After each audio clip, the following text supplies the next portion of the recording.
W. F. Hegel. Ciencia de la lógica 3. La lógica subjetiva o doctrina del concepto. La unidad hegeliana se explica por el juego especulativo de la dualidad, contenido y forma, interior y exterior, sujeto y objeto, libertad y necesidad, concepto e historia, lógica y ciencias reales, eterno problema del mismo y del otro. Este volumen es la tercera parte del todo, el sistema. Para Hegel, el concepto es una base absoluta que se ha puesto libre y reflexivamente. El concepto es en sí mismo la totalidad de la lógica o la lógica como totalidad. El concepto es en efecto totalidad. Como resultado, base y fundamento de los momentos cuya articulación lo constituye en su devenir. Toda lógica objetiva puede y debe leerse como la génesis del concepto. La relación entre sustancia y concepto.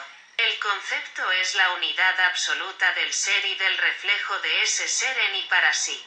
El concepto solo puede ser captado como base, como primer término cuando aparece como resultado. La verdad es siempre idéntica a la falsedad de la falsedad. El hecho de reconocer al espinozismo perfectamente verdadero, no significa haber llegado a un punto de plenitud que no admita más superación, sino que este sistema es captado como un momento en el proceso global de la filosofía, el espíritu en el movimiento de su aparición. Paréntesis que cierra punto. El carácter esencial y necesario del punto de vista de Spinoza radica en el vigor con el que marca la inmanencia de la verdad misma. Su error, si es lícito hablar de error, es que se quedó con la sustancia como con un universo completo en sí mismo y ya allí dado. La sustancia no es todavía el concepto, y la sustancia, habiendo alcanzado su propia plenitud, no es otra cosa que el concepto. Concepto y libertad resultan idénticos en todo rigor. La libertad connota un movimiento y el concepto también, un proceso interminable. En el concepto se abrió el reino de la libertad. El concepto del concepto designa el concepto en sí mismo. El concepto existente es el sujeto libre, el yo de la autoconciencia.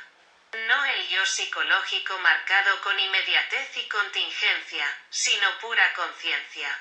La religión expresa en el orden de la representación, el mismo movimiento que la filosofía, en el del concepto. Una liberación respecto de la perspectiva. La verdad de la historia radica en la relación que une los hechos entre sí. La verdad siempre se relaciona con la realidad del objeto. El principio de contradicción es la única forma en que se ha dicho algo sobre la naturaleza de lo real. El concepto se muestra como la unidad del ser y la esencia. Lo inmediato es ante todo ser. Su interiorización como esencia le da acceso a la apariencia. Esta verdadera inmediatez es el concepto. En la sustancia están contenidos el ser y la esencia. El concepto es solo en sí mismo la verdad. El concepto puro es lo absolutamente infinito, incondicionado y libre. El movimiento va de lo universal a lo particular y viceversa en su unidad negativa. Toda determinación es una negación. El fin es auténtico solo como contenido, al mostrar como propia la aparente exterioridad. En Hegel la forma califica la exterioridad. Que se le llame vacío no implica en ningún grado una postulación de su evanescencia. 3 niveles de menor a mayor. El inorgánico, lo no espiritual, lo no vivo, sujeto a la pura necesidad. El orgánico y el espiritual en el que el compromiso de la conciencia expresa la plena inmanencia del principio dinámico que se mueve. La idea se plantea como la unidad absoluta del puro concepto y su realidad.